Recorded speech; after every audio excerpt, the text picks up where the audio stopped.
So we are in Arkansas. Directly behind us is the White River. We're on 700 acres. We trap hogs up here and doing a little trap maintenance, and actually tried to trap some hogs last night when we got in town. So we're about 700 miles from home. A little cool last night. It's fixing to get really cool next couple of days into the single digits. So hopefully these hogs will cooperate tonight. We can do our business, and then I can get back home to South Georgia. I am running solo. It's a solo trip, but I think I got plenty of support. This seemed like a fitting place for a video. It really did. Got my buddies side by side here, buggy, whatever you want to call it, and just left the trap and came by here, and there's fresh hog rooting, so that's pretty high on my list of things I don't care for. And then behind that is a whole bunch of historical beavers where they've literally just cut down trees because that's what beavers do. And so two things pretty high on my list of things I'm not overly fond of, and don't get me started on beavers. So the video today really is, what I've been thinking about. I wrote about it probably about a year ago. Is we all have an inner voice. An inner voice that kind of guides us, your gut instinct. And the static of life kind of affects that inner voice. And then there's people that we run into that provide more static, and maybe intentionally or unintentionally, just the nature of their personality. And then also it makes us question our inner voice. And then that's where self-doubt comes in too. Self-doubt's just not a good thing. There's nothing wrong with questioning. I call it checking your soul, right? You kind of check what your motivation is. Why did I do this? Why did I say that? That's checking your soul, as I call it. And I discuss these conversations with my good friend Mario, the Jesus guy from Miami, who I only understand half of what he says, but I get some of it.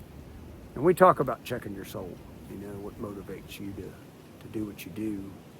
And I routinely question, what's my motivation? But when we run across these people that cause us to have self-doubt about how we're doing, are we doing okay? There's the thin line there that becomes not very helpful. And we've done other videos on the importance of surrounding yourself with people who support your mission, whatever your mission is. School teacher, a mom, whatever. It doesn't matter what your mission is. And then your purpose, whatever your purpose is. People that support that. There's enough junk going on out there in the world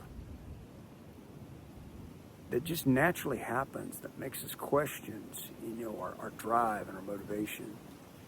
So as I embark in this, the Aunt Kathy Rockhouse Foundation, our nonprofit, as I embark and go down all this road, I need people around me that support that and say, you go, bud, I got you. I got your back. There's enough out there that's going, hey, why are you doing that? What's your purpose? What do you plan to achieve?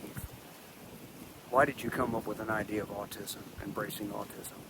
There's no autism in my family that I know of. I don't necessarily really need all that, right? It's not a crazy idea. It's not like I'm trying to build a spaceship and go to the moon. I need people around me that are, you know what I mean? The firemen call it shoring things up, where you kind of support things. The trees, they support each other all the time during a big storm. They lean over and that other tree says, hey man, you need to get back where you belong, and they go back and forth. When we get around people that cause us to question who we are and what we're doing, again, some of that's good. But it's like, hey, wait a second. Don't beat me down, man. I'm trying to do good. You know what I mean? And so it's really, really important that you listen to your inner voice and how it guides you. And children are like the best, man. They can just read. Adults, they got that energy where they just kind of read it. Dogs are that way. Met a fellow the other day that our dog actually likes, and I was like, hey, that's a good sign, because she don't like a lot of folks. So surround yourself with people who buy into your program, your mission, your purpose. Surround yourself with those people, that are supporting you and not beating you down, And I learned this a long time ago. It's a long story, and I won't tell all the whole story. I'll just say this much. I learned a long time ago that there are people who like to look down on others, and it makes them feel better about themselves.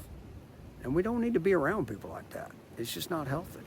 It's not hard to convince someone that you're a bad person. It really isn't. It's kind of hard to convince them that you're a good person. You want to be around people that they don't always get you, but they understand what drives you. And when you have those little tiny moments of self-doubt, they squash it. My bride told me once in an ER, that's where our most awesome conversations transpire, is when I'm in an ER and I've jacked something up and, I might need to be hospitalized or whatever. She told me once, she said, and she's going to hate me for doing this on a video. I wrote about it in a story. I think it's on a blog. She said, what I always loved about you, what attracted me to you was your ambition. That you are extremely ambitious, but it's also bit me in the ass, being her ass, not my ass. And that's the thing, right? I'm with the right bride, right? When I came home and said, hey, I want to start a nonprofit. Seriously? Yeah. Okay. What do we need to do? I wasn't trying to build a spaceship to go to the moon. I was just trying to help others. So surround yourself with people that help your inner voice become stronger. And if you're around people that they constantly, intentionally or unintentionally, mess with your self-confidence, mess with that inner voice, you need to move on. They just need to move on. So, I hope that helps. Might be a little too far out there on the left side, the right side, whatever side it is. We're going to buzz you around, take you over here to the White River, and hopefully I won't fall in, because I'm pretty sure that water's really swift, because it's kind of flooding, and it'll be cold, and it wouldn't be a very good video. All right, here we go. Kind of hard to see, but that's hog damage. So they're just rooting and looking for stuff to eat. If it was a crop field, it would not be a good thing. Or if there was a bunch of young planted pines. And then here's your historical beaver damage. And beavers just doing what they do. Chewed all the bark off that big tree. They literally cut those young trees off. There's just some more hog rooting. We'll walk out here to the White River. Kind of windy, I apologize. I always worry about these banks just giving away,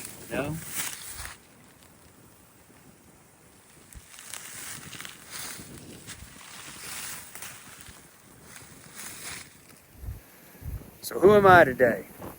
Right now, I feel like I'm going to get blown away. I need to strap off to one of these trees. I'm a very appreciative guy today. Now, for some, it might be a lonely life. I'm in the middle of 700 acres by myself. I ain't seen a soul all day.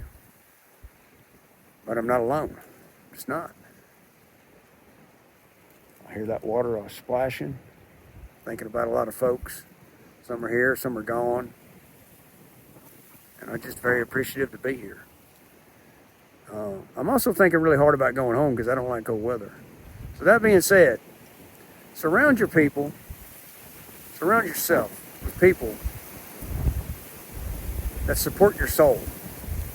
They don't try to alter it, pull it down. Some of it's intentional, some of it's not intentional. It's just their personality. But it's important that your core group of people around you believe in you as much as you believe in yourself.